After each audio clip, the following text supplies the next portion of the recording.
This is a short video on why you might want to consider having a late pregnancy scan.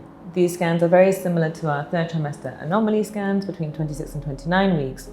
However, after 30 weeks, it becomes much harder to be able to perform a complete checkup of the baby's anatomy.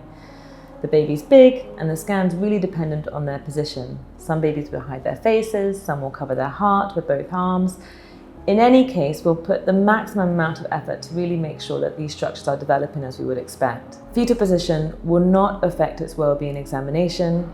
According to a recent publication by two big London-based hospitals, about a quarter of all anomalies are diagnosed in the third trimester.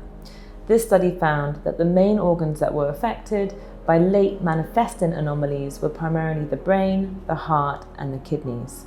A late pregnancy scan would be incredibly helpful if you've had any concerns in the pregnancy, or simply just to provide further reassurance that the pregnancy is developing in a healthy manner.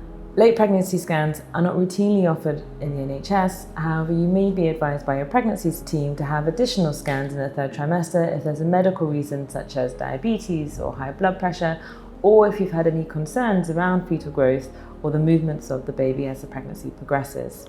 In addition to looking at the anatomy, there are two equally important reasons as to why you might consider a late pregnancy scan. The first is to confirm the baby's presentation in the lead up to birth when you're thinking of your delivery options.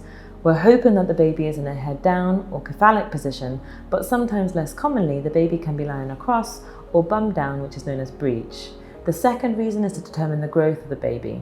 Now, ultrasound provides a much more accurate estimation as to the size, whether your baby is too big or too small, both of which can have important implications of how and when you give birth. As part of assessing growth, we'll look at the blood flows or the Dopplers and also the fluid around the baby to really ensure fetal well-being. If you're considering having a late pregnancy scan, we'll be more than happy to provide additional information as to its benefit and when it should be performed.